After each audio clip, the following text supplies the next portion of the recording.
Previously on X-Men. X-Men needed to establish that the stakes were real. X-Men needed to establish that this wasn't going to be everybody fights and everything makes up and next week it's all exactly where it was. And the idea of heroic sacrifice. Today we've got two special guests. Please welcome Eric and Julia Lewald, the showrunners and writers of the animated series X-Men from the 90s, one of the greatest shows of my childhood and probably all time still to this day. Well, thank you, Thomas. It's awfully nice to be here and be able to chat with you about this. We're talking to you from semi-sunny Los Angeles, California, and you are all the way other side of the world. Yeah, it's a huge difference, and it's awesome to be able to talk to you guys, especially having such an impact on my childhood and coming across you. So it's a really good moment for me. Oh, thank you. That means a lot to us. Do you mind starting off telling us whereabouts exactly you guys are from and how you got to California now? Absolutely. You first. Okay. Going back a long ways, you may be able to see some stuff in the frame behind us here. I was the short, long version, born in Wisconsin, raised in Texas, and then as graduating college and someone said, you moved to Hollywood and people get paid to write.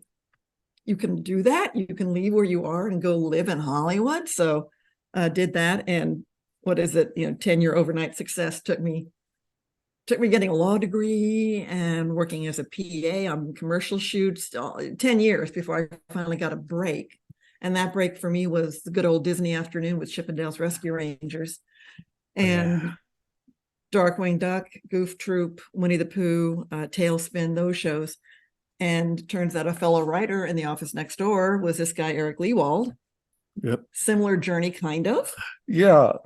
I lived in other states of this big country and was in a couple thousand miles from Los Angeles in Tennessee when I decided movies and writing in Hollywood were the thing I was going to try. However, whatever a long shot that might be. It's a long shot. Just because I enjoyed them so much, I thought, why not? There's got to be somebody that works on them. So yeah, I came out here from Tennessee, and friends of mine and I from college that loved movies, and we all found our little corners in the business. I didn't know it was going to be animation. That's just the first door that opened was a neighbor was working for Hanna-Barbera in 1984, and he looked over and said, you're writing all the time. You got a stack of scripts. Why don't you let me show one to my boss? They said they need to double the writing staff because they've got some new shows, that they've committed to.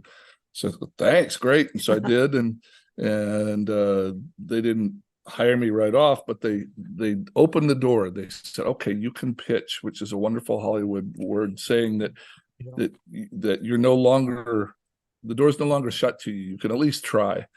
And got started with another from Tennessee writing for Hanna-Barbera shows, and it's just never stopped.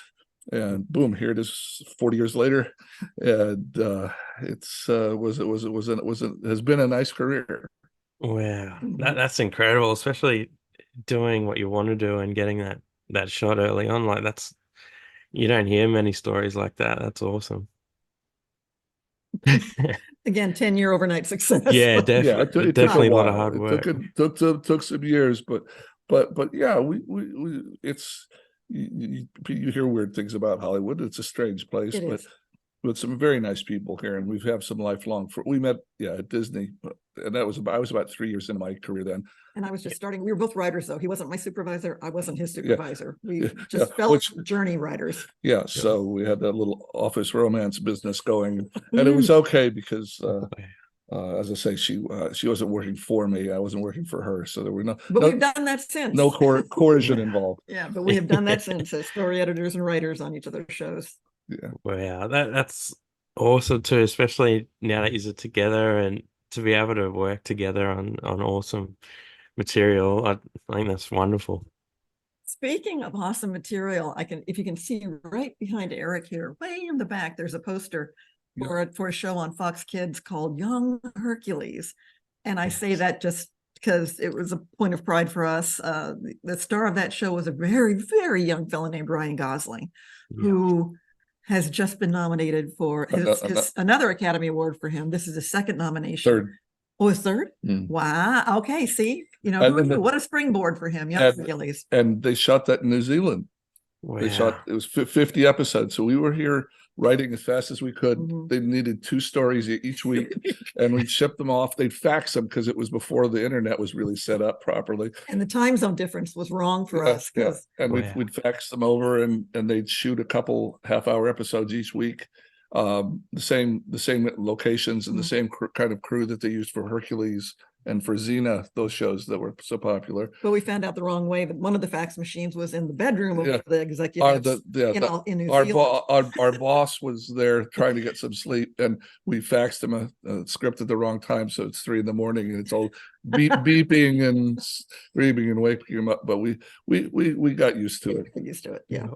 Yeah, that's crazy. Yeah, faxing scripts over. That's an incredible story in itself. Like, especially young Hercules and having that connection. That's, yeah, I didn't know that was filmed in New Zealand. Oh yeah. We had hoped there might have been a brief window where we could have actually gone to visit in New Zealand, but by the time we were done with the writing and got it to them, they were basically done with producing. They ran it that fast. It was a well-oiled machine. And we were just exhausted. We never had to do 50 stories in those. It was 2. So yeah, in 6 months, and so that was. But it was great. It was great fun, and we're thrilled to have had the opportunity to do it. It was right after X-Men. Yeah. After we were done with X-Men, about the year after. Definitely. One thing I do want to ask you: what is your writing process? Are you writing together, or do you got your separate spaces and whatever they pay for? Yes, that's the answer in Hollywood. Always. Yeah, but we did. Some people have writing teams, and they write it all together, and they talk it back and forth, and it's really like they can't really work without each other. She's on one side of the office, I'm on the other side of the office, and we each write for a few hours and maybe take a lunch break and maybe look and see what the other one's done. But it's not really interactive, except for at the very, very beginning when you're trying to decide, okay, who's going to be in the stories and talking a little bit more about talking through what the show's going to be like. But that's something we're working on together as a team. But you were the story showrunner on X-Men. I was a writer on the show. Yeah. So that was a different experience. And so it's funny, you see in movies and on TV where you got a big writer's room of people and got 10 people there. Hey, let's take this story apart and put it back together. Oh, but what if they do this? So much fun. It looks like it could be fun, but it could be very frustrating. In our little world, we didn't even have an office to go to at the television network. We just worked out of a home office, and each story was, say, an X-Men. We'd pick a writer, like I'd pick a writer like Julia or a friend of ours. Say, okay, you're going to do this story, and you write it. And you keep, knocking it back and forth with me. Show me what you've written. Show me an outline. Show me a first draft, and I'll give you some notes. And then I'll deal with all the crazy people from Marvel and the Fox Network and affiliates worldwide, because everybody wants to give notes on TV stories for some reason. They have an interest. So I did a lot of managing around with the writing, and it was more like there were a dozen different writers. Each one was doing a little movie, and so it wasn't a team thing. It was Julia did an episode, and then someone else did an episode, and it was his story or her story. And I try to keep people away from it. Direct traffic. Direct traffic. Or make sure everybody else is happy, but that her story was still there. Yeah. But if you're asking how, we can talk about specifically the first season of X-Men, because it's interesting to go back and look here in the year 2024, that when you were tapped to create the X-Men animated series out of whole cloth, you were told you have 13 episodes. That's it. That's all that's going to happen. The higher ups at Fox assumed it was going to crash and burn. But a woman named Margaret Loesch who was the new president of Fox Kids, loved the X-Men, had worked with Marvel for a long time, was close friends with everyone there, including Stan Lee, was determined to put it on the air. Yeah. But she was only given 13 episodes, and her boss said to her, "You get 13. If this thing crashes, are you prepared to give up your job?" And she said, "Yeah, I'll do it. I'll walk away if this doesn't work." So Margaret Loesch should get all the credit in the world. Yeah. But you and your head writer, Mark Edens, were told 13 episodes, introduce the X-Men to the world because no one knows who the X-Men are. Which is a hard thing to think about in 2024. Yeah. But in 1992, in February 1992, not only comic book people knew who the X-Men were. There'd been no X-Men movies. There'd been no X-Men TV shows. Marvel really wasn't a presence in Hollywood at all. Hollywood didn't trust them. They just thought, oh, bunch of little comic book geeks. That's not our audience. It can never be successful. So there was no confidence. There was no, which is kind of good because in effect, we were able to do, the artists and the writers were able to do the show they wanted to do. Yeah. And there weren't a bunch of people saying, well, this is our $1 billion baby. You can't make, they kind of let us like have our own little band on the corner, on the side. Buskers. And once it came out and was successful, then of course there's nothing to yell about. But we were able to do it very much more our own way than we would to 40 years later. Today, Marvel's so huge. There's so much at stake. Every time they have a new movie or TV show, there's so many hundreds of millions of dollars at stake, and they know it. And they have 20 executives that know it. So it's got to be harder on the new people that are working now than we did. We were like pioneers in this. Man, that's an incredible journey as well, though. Like, to just be a part of it, and it's amazing. I'm still shocked to be talking to you now. Oh, thank you. But Thank you. the way I came across you too is I was looking up. Started rewatching the show, and then I remember as a kid, one of my favorite X-Men. I just looked him, like started searching for him on Instagram, like artwork and stuff, was Morph. As a kid. Oh yeah, we have Night of the stories. Sentinels. Yes, I'd love to ask you to tell me about Morph. well, you're lucky. We actually came up with Morph to kill him off in the opening story, and we hadn't anticipated having him in. We really believed and meant for him to be dead there, and so the first season plays. And suddenly Fox has this big #1 hit on their hands, and it's playing all over the world, and it's successful, and they love it. And so they get nervous, and they say, well of course we're going to commit to another season or two. Let's talk to the kids and see what they think about the show before we go forward. 2 words, focus group. And so they got a room full of 9-year-olds together and said, well, who's your favorite X-Men character? And Morph won by a landslide. He more than all the others put together. So we got this call from the Sydney Iwander, our boss at the network, saying, guys, I know you worked very hard to be able, for the first time in kids programming, to kill off a main character in the first story, and that was important to you, but you've made him too lovable. We really need to bring him back because the kids like him so much. Can you do that? So we thought, oh damn, but and then we decided that it ended up being something fun. I mean, something good, something challenging the next season to have him come back damaged.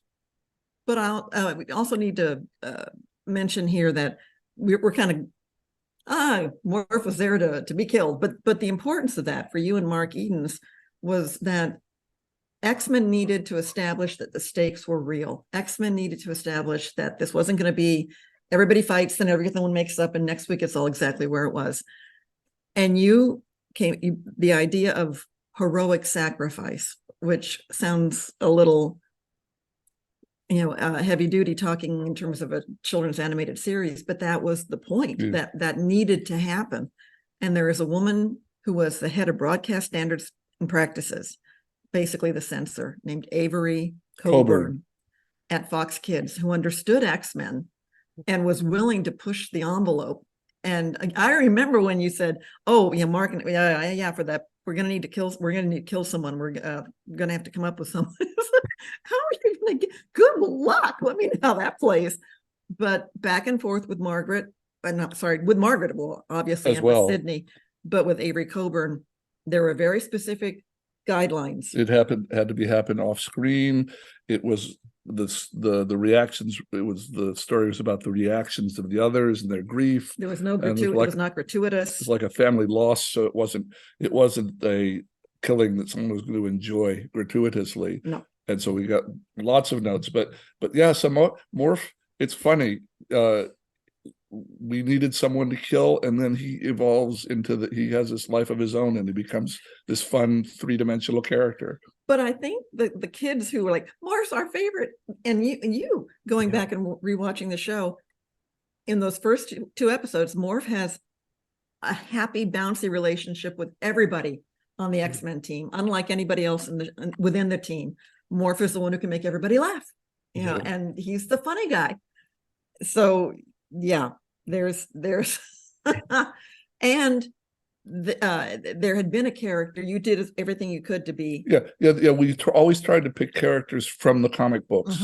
We'd come up with original stories, but we'd say, all right, we need a bad guy that's angry at his parents, and then or whatever. And you look through and you'd find somebody from the books. And that was kind of our standard way of working, was we'd think out a story and then try to cast it from a 30-year history of X-Men characters. And so there was, when we looked back through, we said, who has sacrificed himself or herself for the X-Men over the 30 years? And there were 3 or 4 characters. One of them was this character named Changeling, who Morph was Changeling. And so we put him in the Night of the Sentinels, and if you see the original script, it says Changeling on it. And we got a call from the attorneys saying, "Oh, there's a DC Changeling, so you can't use him." But there'll be confusion. But you had Changeling first, Marvel. Yeah, Marvel had it. Doesn't matter. It doesn't matter. Their attorneys are nasty. So can you come up? Can you rename him? Yeah. So that's why I named him Morph. Was just coming up with a name for a shapeshifter that was Changeling before. Yeah, that's awesome. I really love what happened with him. Coming back with Sinister, and he's struggling with himself, and the story was just perfect, I think. Yeah. Oh. I love what you've done. I also want to ask both of you, who's your favorite X-Men hero and favorite villain? Being able to be a writer on the show, but also a fan of the show, it was so Beast.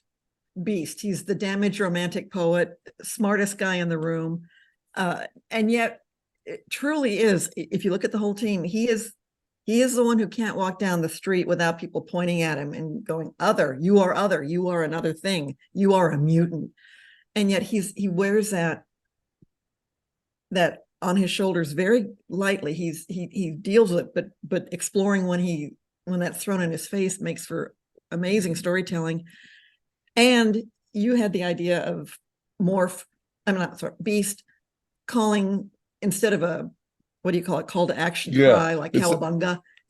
Instead of some kiddie cry like, go Power Rangers or Cowabunga, that if it's Beast, he's going to come up with some obscure quote. Yeah. So we just did that in Night of the Sentinels for fun, and the other writers liked it, and so they all try to compete to see who could come up with the most obscure poetic reference for Beast to say in the midst of a crisis. But this was pre-internet, so we had to use Bartlett's book of quotations. We get a dusty old quote book out, because we couldn't Google anything. It was before Google. Yeah. Wow, that's funny. Yeah, I got Beast Lego here as well. That's nice. That's very nice. I love the mug. Yeah. Well, my guy, since I was kind of the father figure among the writers, most of the writers were around 30 years old. I was the father figure, having assignments out and to supervise the whole thing. There were 20 different people that wrote scripts out of the 76 episodes over the 5 years.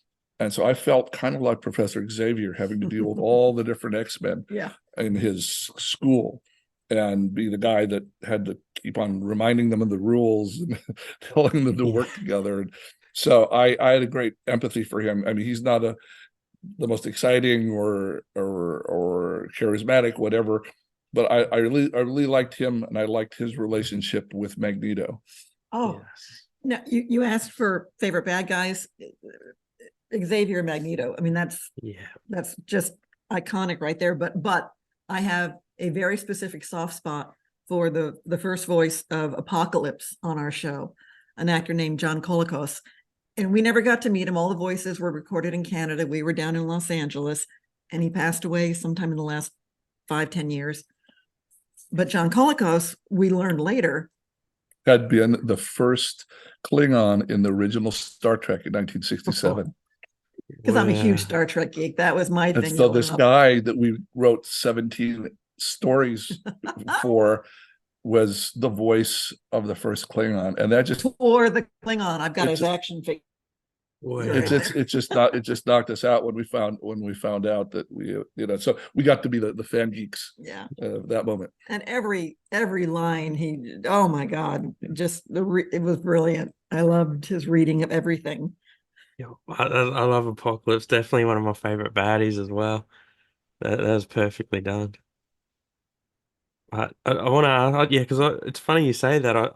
Like, to me, I always envisioned it. The voice actors were in the room, the writers were there, everyone was just I know. yeah, It would have been fun. It would have been Yeah. so cool. It would have Yeah. been so cool.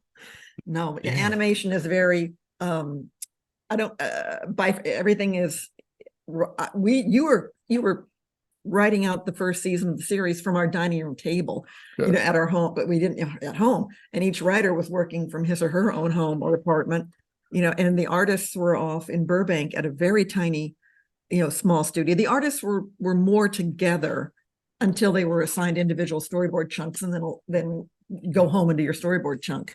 But Larry Houston and Will Mineo were the two guys on that side of things who made everything happen for Gra Studios, with Stephanie Graziano at the head of that place. And it's just there's what we've got we'll talk about the books. We've got a couple books out just to talk about what it was like to make an animated show 30 years ago.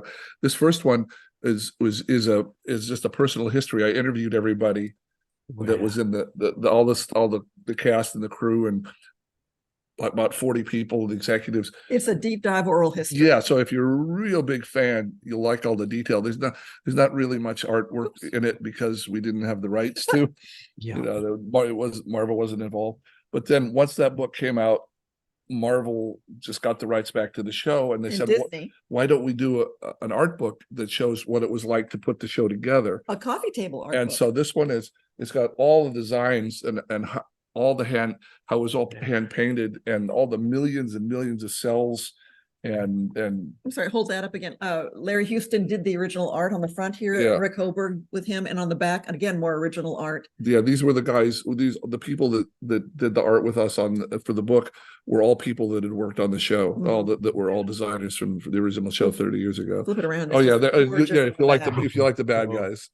That is Yeah, awesome. again, amazing original art that they did for this book. Out of it, yeah. Yeah, and so it's difficult outside the U.S. because books are very expensive to ship. Yeah. But if you're lucky, that maybe Amazon Australia might have it. Yep. It might be available, and that way you don't have to. Because we dealt with that. We had somebody quoted in our first book from a fan from New Zealand, Mhm. and we said, "Can we send you a book? Because it costs us maybe, I don't know, $5 or $6 to send a book in the U.S." Within the U.S. And we called up the post office and says, "Well, sir, that book's £1.50. That'll, it'll be $60 to send it to New Zealand." So it's kind of pricey on it. But if you have them locally, if Amazon has some prints locally, they may be available for a reasonable price for Definitely got to get both of those books. That is incredible. So previously on X-Men, the making of the animated series by Eric Lewald, and X-Men, the art and making of the animated series by the two of us. Yeah, and the second one with all the beautiful art in it was more in depth about the process back then, about you spend a month or two getting the script right, and then you spend a month or two getting a storyboard right. Mm-hmm. Then they record it, and that all gets together, with all the designs and all the props, with everything that's been designed. They spent weeks and weeks designing it. And then they have this huge box, hundreds of pounds worth of material, gets sent overseas, and then they animate it. And it's maybe 500,000-600,000 drawings, hand paintings per episode. The cell work is. And so 3 or 4 months later, it all comes back, and we hope that it looks right and it sounds good, because usually the schedule's so tight that there's maybe a couple weeks in case they might have to fix a problem or two. Yep. Or it just goes on the air with the mistake in it. Just goes on the air. And we have to kind of look away and say, "Ooh, that could have been better." But Wow. yeah, it's different these days with everything so computerized. It looks spectacular nowadays, but it just it sure was fun back then. It sure was. Yeah, definitely. I love how that's so much work just went into that. Like the paintings, Yes. that's incredible. Yeah, Truly. I want to ask, I know it's a long shot, but is there any plans of redoing like a reboot of the 90s animated series or a continuation? Thomas, what's the word in Australia? You haven't been informed yet, sir? No. We have news. We have news. Do you get Disney Plus channel Yes. on streaming? Yeah, okay. Well, sometime in the next 6 months. Well, sometime in the year 2024. Yeah, it could be very soon. They won't tell us the date, but they have been working for 2 years on an extension of our series. Not a reboot, not a reimagining, just the next season. Yeah, same characters, As much of the same voice character. It's all a bunch of 30-year-olds who grew up watching our show and who love it and are making, and they've already committed to 2 seasons of it. They're making 2 seasons worth of stories with the characters, and so that sometime this year. Yeah. Look for it on Disney Plus. And they're calling it X-Men 97. And it is to pick up exactly where. Because that was where we finished in I think May of 97 was when our last episode, the very last one aired for the first time. And with delight, Disney Marvel reached out to you, to me, and to Larry Houston from the original series and asked us if we would like to be consulting producers. So we get to see what they're doing, and boy, they're good. They are the people who are doing it. Yeah, we wish that we had their schedules and budgets. Yeah, so it's if you've seen some recent Marvel animation on Disney Plus, you know that it's going to look good. You know that it's going to look good. And the folks writing it and are hardcore X-Men original series fans. Right, and there's half a dozen of the original cast are going to be back in the show. They're going to use them again. That is awesome. Look for that X-Men 97 coming sometime. Yes. In 2024. I can't wait. Today's just getting better and better. I can't even wait to hear previously on X-Men kick it off. Hopefully that's how it starts. But I want to ask also both of you, I always ask everyone who I talk to, what advice do you have for someone starting out, like whether it be for writing or what they want to get into? If we're talking, well, anything. But if you want to be specific, we can do writing or whatever's good for you. Yeah, sure. The short answer, whether it's art, we're often at conventions with Larry Houston, and many people, aspiring artists, come up to Larry and ask, "How do you do this?" And he always says, "Did you draw something today? Did you draw something?" You just got to use that muscle. Same thing with writing. And the hardest thing on the planet is to be given a blank piece of paper and told, "Well, there's no deadline. You can write whatever you want. Just do it." So, yeah, that is the hardest thing on the planet. But nowadays, thanks to cell phones, thanks to instant communication, if you write something, if you draw something, if you make something, you can get it out there to people. You can put it out there for folks to see. Yeah. You're not alone in your own little corner like you were 30, 40 years ago. Yeah. So I guess the harder question is, what do you want to do, as the creator? Yeah. And there's a couple different levels of it.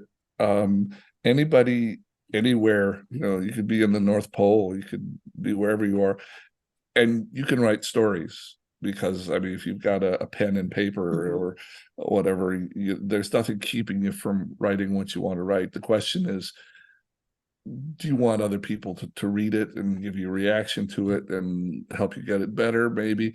Or do you want to maybe try to make a little money out as a side hustle, or maybe even try to make a career out of it, like a few of us have managed to? So those are all different level questions. If it's just writing or just drawing, our immediate answer is always just wake up tomorrow morning and do it and see what you can come up with, and listen to people, and keep an open mind, because it's hard when you're starting. Oh God, it's hard now. It's hard now. Now. But it's hard to take suggestions. It's hard to take criticism, however well intended, and it's hard to face a blank page, because you're kind of, it's like our actor friends. It's kind of like you're doing an audition. If you write a 10-page story and hand it to a friend, you're saying, this is what I think would be a wonderful story. What do you think?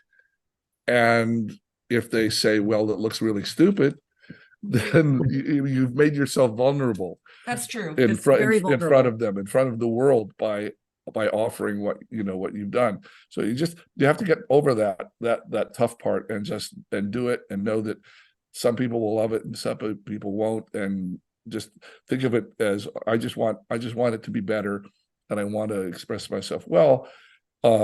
If you were one of the few people that wanted to try to make a career out of it, then our answer always is, you have to move to where the jobs are. I think in New Zealand, Peter Jackson has a little community of a few thousand people that work on films and TV shows all day. Well, I'm sure there's some work there occasionally. Well, Australia has. Yeah, Australia has. I'm sure you have. There.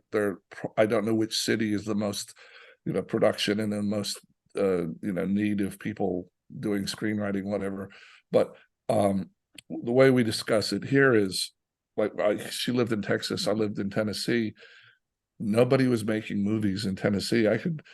The people that have the money, that are going to decide who gets to the writing jobs, want you to be there.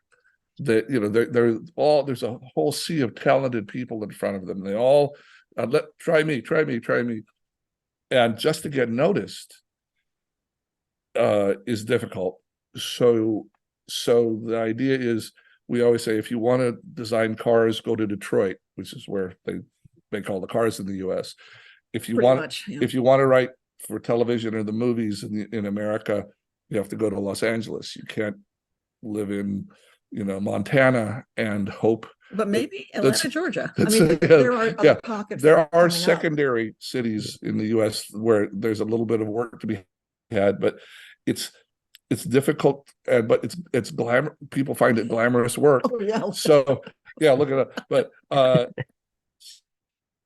but the point is, there are people competing to do it for every job. There may be 1,000 people that might have the talent to do it. So who gets the work?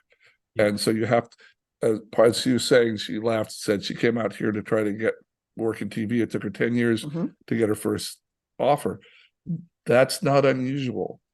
So that's what we tell people: if you really are ambitious and want to make a career, go to where the work is. And I'm not sure where, if it's in Melbourne or Sydney, or where in Australia is the production center, but there's usually is one. And again, what is it that you want to do? Do you want to create a comic book? Do you want to write for Batman, the comic book? Do you want to create your own comic book? Do you want to create an animated series? Do you want to do you want to make a dramatic hour-length film for TV, drama for TV? Because within the world of writing, there are dozens of categories. Do you want to write for TV? Do you want to write for, anyway, there are 1,000 things. It helps if you can come up with a focus for yourself. Yeah, maybe write a graphic novel.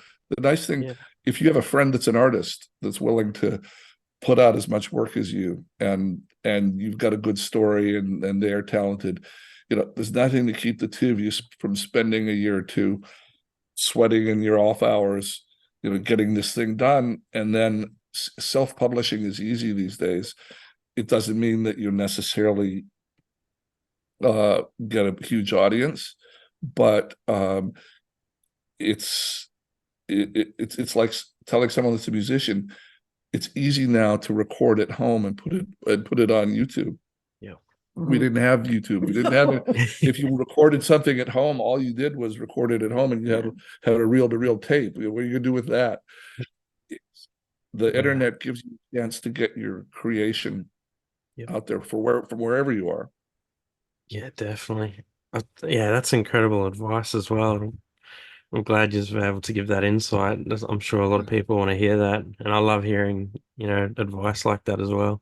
I want to also ask, what's, I guess, both your favorite storylines in the X-Men animated series?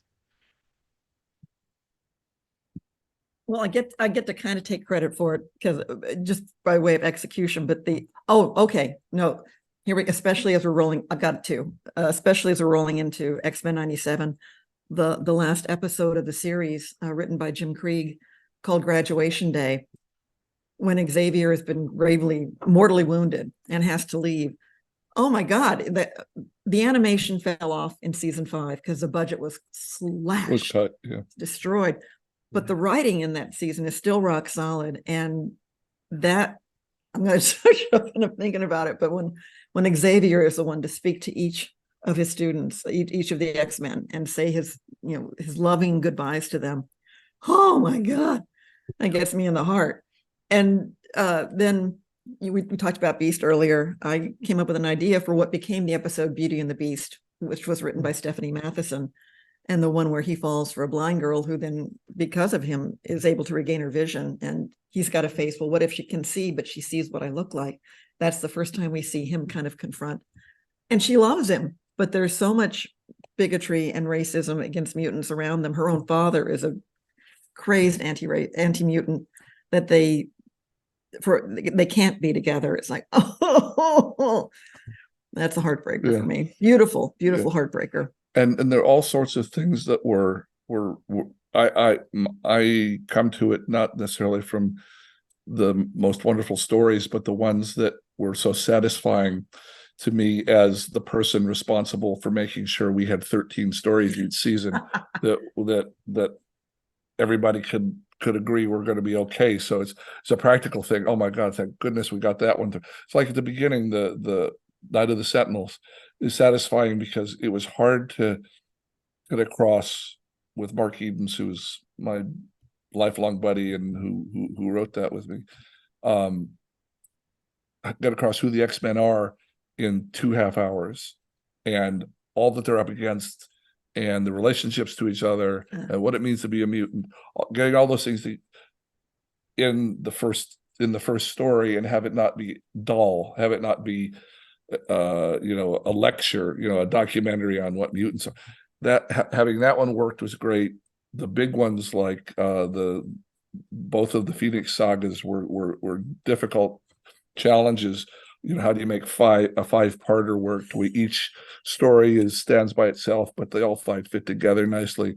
So those were good challenges. But my favorite story we came up with was one called two-parter. Called One Man's Worth, and it's where the bad guys go back in time to kill Xavier so that there will be no X-Men, and it shows what one man is worth to the world, because if it weren't for Charles, then there'd be no X-Men, and things might have gone, the entire planet might have gone all to hell. And that just felt so satisfying that when the idea came to me, I just thought, this is the perfect X-Men story, because this shows to the audience overtly why the X-Men are important, and through Charles's life. And that that one means a lot to me. And I want to jump in here, wife brag, that he came up with that idea, and then in pitching it to the folks at Marvel, fellow named Bob Harris, it was Bob, right? Yeah. Really liked that idea and thought, well, that's really interesting, and took it and spun it, and that became the Age of Apocalypse series in the books. Most folks think that the Age of Apocalypse came out and then, because it came out about the same time, and because animation takes a long time. Yeah, but that is very satisfying. Obviously, Age of Apocalypse is this huge thing, this wonderful thing that takes, but we do have the satisfaction that we were able to, we took a lot of story ideas from the books. It was nice. X-Men. It was nice to give a couple back from us to the books, and so good, good on them for doing so much with it, and making Age of Apocalypse so special. But it did take so long for the animation to come out that when One Man's Worth was nearing the completion point, Larry Houston was able to take actual they're able to share models. share artwork. So as our animation was coming out, Age of Apocalypse books were coming out, and they shared some design stuff, the way that the characters looked, and so it must have been very confusing for the fans. Wow, that's an incredible story, because I'm definitely a big fan of the Apocalypse storyline as well. So it's it's incredible just hearing this. It's like behind the scenes. You've got the consultant producers on the upcoming X-Men 97. Are you working on anything else you're allowed to talk about? Not that we're allowed to talk about, but we do. We're not retired. It's still great fun to do work, and but the main thing is the consultancy on the new show, because we want it's a real challenge for them. You're following up a huge international hit, and you've got fans with high expectations, and so we want very much for this to be successful too. Yes. And so that's more where our focus is going. We've got children that have just been married. Both of our adult sons married. Our adult sons have been married, so there's a lot of family stuff going on. We've been, each of us individually, we also continue to write for shows and such, and a couple things on writing as a series writer, shows on Netflix and Amazon and all that kind of stuff. So we're still doing that as well, and that continues to be fun. That's what we do. But we've also had tremendous fun going to cons in the last few years, well, except for COVID, because we had not been going to conventions before. Until our first book came out in 2017, and before that we hadn't really gone to conventions, because they didn't, maybe necessarily, people didn't know who we were. They didn't know what to do. But we said, okay, you can see from the book that we're running the show, but we're not voice artists and we're not artists, so we can't draw you anything or say anything. But we were in the middle of all of the stories, so let's talk about. And just meeting all the fans has been wonderful. The fact that still 32 years after we started in February '92. Oh, that's right. So it's been almost 32 years since the day we started this thing, and every comic convention we go to, there are people dressed up as X-Men the Animated Series characters. I mean, it's still, it won't stop being popular, and it's wonderful to us. We're really grateful that there are all these people for whom it was their favorite show when they were a kid. Because we've all had that. We have favorite songs, you have favorite bands, you have favorite books, and you have this TV show that was the one show that I couldn't miss. And we have podcasts with them. We write back and forth with them, so we know they're there everywhere. As I say, they're fan in New Zealand and fan in Brazil. We were fan in Australia. we were visiting people we were working for in Singapore, and while I was wearing this jacket, it says previously on X-Men on it. And the travel and the TSA workers there from Malaysia all came up and says, "Oh, X-Men's my favorite." X-Men? It's like, oh my God, we love the show. So we knew that it was big. Is it big in Malaysia? Who knows? We're sitting typing stories on our on our dining room table. And then 30 years later, we meet people halfway around the world that enjoyed them. So it's a wonderful feeling. That's huge. Unbelievable. That's incredible. Yeah, I've got two boys, and they're into X-Men now. They're getting the action figures, the Lego, and they're rewatching it with me. And I told them yesterday, I said, I'm talking to you guys today, and they're like, no. That's just awesome. Marching orders for Margaret Loesch in Sydney, I wonder, because I most of the world of children's animation is a specific thing, but with creation of X-Men, it was like, you do not write down to the kids. You treat this like a 1 hour live action drama at night, and you write up. You don't. You write challenging write stories challenging for yourself to make them as dramatic as you can. Mhm. And so many bosses we worked for over the many years, over Yeah. the many decades, wanted us to make things much younger and to dumb it down. And we just said, no, kids, I mean, ask your boys. Yeah. Kids are excited about something their parents like or their older brother likes. They aspire to things that are challenging, and they don't want something that's for little kids. You know, they want something to push them. And so we were allowed to do that on X-Men. It was a gift to It us was a gift. for the writers to be able to write as ambitiously as we possibly could. And our bosses liked it. Just said more. So I'm thrilled. How old are your boys? Our youngest is 8 and the oldest 11. Oh, So, the target demographic. yeah. Perfect age for X-Men. Yeah, exactly. that- When I was that age, my brother got me into it. Like, yeah.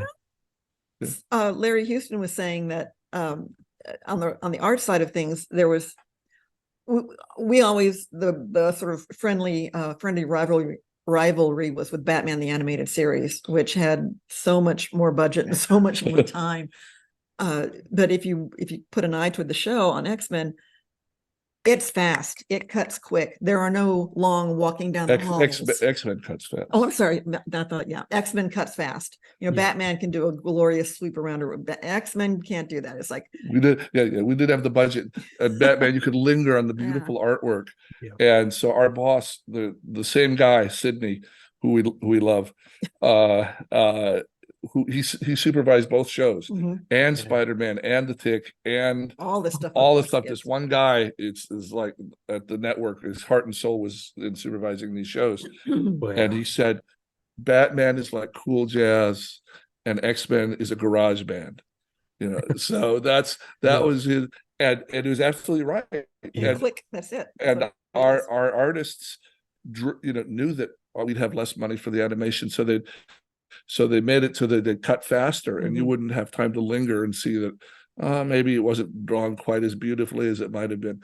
But yeah, we had a little bit of a competition with the Batman people because it's a fairly small group of people that work in animation, maybe a few hundred people, write the stories. And so we all knew each other, and the artists all knew each other. And People so there's for both a shows. little bit, and wrote for Wow. both shows and drew Yeah. and did art for both shows. And so there's a friendly competition, like sibling rivalry there between the two. And they played on the same network. Yeah. Yeah. It's funny because I love both shows as well. That's Yes, well, cool. good, as you should, Yeah. That's what's Yeah. nice. The whole world for both of those to introduce all the kids to them. That was nice. Yeah, definitely. What are you guys' thoughts on the live movies? It's Hugh Jackman and have you watched them? Or? There have been some. Have we watched? Yeah. Yes, We, Thomas, we've watched. We've them. seen all of them, and there's some stuff that's just wonderful. I mean, the casts, so many of the cast members are beautifully picked, like Charles Xavier and Wolverine, and they did, and the budgets are so big, and it's and then there's some that came out, and there were parts of the stories we didn't think worked well, or they made choices that were different. We were so connected to these characters that we couldn't just say, oh, well, that wasn't that bad of an action picture. Oh, yeah. If we would have had a chance, if you would have talked to us, we could have helped you make that story tighter or whatever. Yeah. We would see stuff that would bother us. So it's a mixture. And there's things like, say, the movie Logan, which was so wonderful. It's excellent. They changed in the first few movies. They changed some of the women. Like I thought the women were stronger in our show, like Rogue and Storm, who were real Yeah. A1 heroic, powerful people that we went to in the middle of big crises. And in the first couple movies, I thought they just didn't do much, with them. And they ended up doing more with Jean Grey when they got the Phoenix. But Yeah. that was just, these are little details that, they had things that we could only dream of in the movies. Yeah, But there's let us also Jubilee. remember when they, Yeah, because Margaret Lesh yeah, from the beginning was going to the folks at Fox Live Action saying, there's an audience here that's being created. You need to make a movie. And no, go away, go away. And then when they came out with the movie, maternal pride here was they had what, 35 years of X-Men books at that point, 30 Yeah. years, the same. They had as much time as you had Yeah. to pick your team.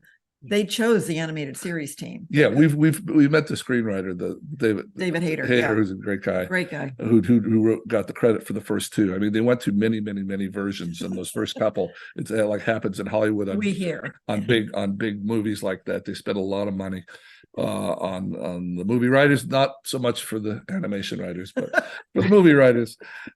And he told me, he said, "Oh yeah, the director never picked up a comic book." He said he just had us watch the animated show, and then they built their first couple movies out of the animated show. So that was very heartening that they decided. They said, "Okay, these people in TV have figured out the best way to put the X-Men on TV and in movies. We'll just do a bigger budgeted theatrical version of what they did." So that decision on their part was very gratifying, very complimentary. Menace, okay, we chose right. Yeah. Definitely, yes. As I wanted to hear your thoughts, and because it would be hard, that's you've made something so iconic and great. It's everyone loves the animated series, and I think it's really close to a lot of people. The fact that we're finding that out now at this point in our lives is profoundly gratifying. We knew the numbers were good. Again, this is way before the internet. We knew that X-Men, the animated series, was winning on Saturday morning, the ratings, the good old Nielsen ratings. Yeah. But it was hard to quantify that, just because. And we were told, yes, it's doing wonderfully overseas, and it's doing well here, it's doing well there. But until we heard the actual fans say, "Oh, you don't understand. I learned English watching your show," or I did, What? I decided to my career based on I went into French because I loved Gambit's accent, or I went into philosophy because Beast was such a thoughtful character. I went into microbiology because of Beast. Yeah, we meet thousands of people who really enjoyed it as kids, were touched by the stories, and whose lives were changed. And that's something writers only dream about. I mean, we've each worked on about 50 shows over the past 40 years. Mm-hmm. And we get more interaction about X-Men than all the other 49 combined. That's the thing that touched everybody. The other people, "Oh yeah, I like that show. I like the the Disney Afternoon. The Disney Afternoon. I'm not going to diss the Disney Afternoon. Afternoon. That was wonderful, and I enjoyed it, and that was fun. But the people that want to talk to us about X-Men really want to talk to us about something that touched their heart, and that's tough. That's amazing. Yeah, definitely. It is an amazing feeling to be able to talk to you and get your insight, how you feel about it back. So that's definitely really made my day as well. Oh, okay. Please know, we put our, we were pouring everyone on the show we were all scrappy. We were all putting our best energies into it, and just hoping that it would hit. Because there's 100 ways to ruin a TV show, and Oh most of the time, somebody finds some way to do it, and but not this time. We all held together, and it worked, and that was, oh gosh, it was satisfying. So So if we if we're lucky enough, what part of Australia are you calling from? I'm in Port Hedland from Western Australia, on the western side. Okay. Well, if we've had friends that have gone and done Comic Cons in Australia, New Zealand, and go down for 3 weeks and do 3 or 4 weekends of Comic Con. So if we ever manage that, if our booker ever managed to do that for you, we'll give you a call first. Please. Yeah, definitely. I'd love to come and meet you guys. That'll be awesome. Bring the boys. Yes, they'll go crazy. But I'll definitely do that, and I'll finish off. What's your message for the world? Okay, the year 2024, X-Men started in 1992, and the show, bright colors and big explosions and things happening, people flying, mutant powers, but it really was about, for me, the other and people going after each other because you're different. But I sometimes laugh. People who watch X-Men, the way the world is right now, did we teach you nothing? The way folks are going at each other these days, like, did we not learn anything from this? But if they're found family and friends, whatever that means for you, whoever those people are for you, is ultimately what makes life worth living. And if you can be there for each other, the way the X-Men were. That when people ask why did it seem so magical to people, and I think there are these lone folks that come together at Xavier's place, and they find a family, and they find people that will heroically sacrifice for each other sincerely. I mean, they may drive each other crazy, and they may give each other crap all the time but they have come together as this caring group of people that make a family and make a community and are there for each other. And I think that's what keeps us happy. That's what keeps us happy and keeps us going. And we thank Stan Lee and Jack Kirby for coming up with these guys in 1963, and Len Wein and Chris Claremont and everybody else, letting us work with them and play with them. Yeah. But I think it's a real simple human message that you find your family and you look after them. You look after each other. Family can be a loaded word because oh boy, I was raised in a rough environment, but that doesn't have to be the only family you got. And X-Men, I think the idea, again, a found family or family you're born into that you love, good, yay, and that's all good. But and friends, that's what it comes down to. We both lived long enough now. Yeah. That's what it comes down to. Yeah, Thomas. Well, that's perfect. Thank you so much. It's been a great honor talking to you guys. What's so nice talking to you too. For us too, and thank you for having us down there. Definitely, I'd love to talk to you again one day because there's so much we could go into, but yes, definitely have to talk again. Right. That'd be very nice. Yeah, please. And please let us, if I can say, if folks are interested in we met, you and I, through, I think Instagram.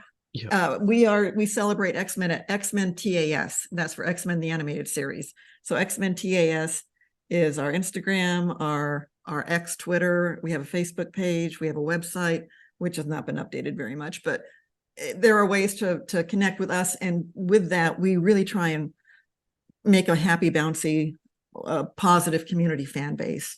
Yeah. So if you want to find us, that's how you can find us. Right. Absolutely. And go check out the books too. I'm definitely please, getting them. Absolutely.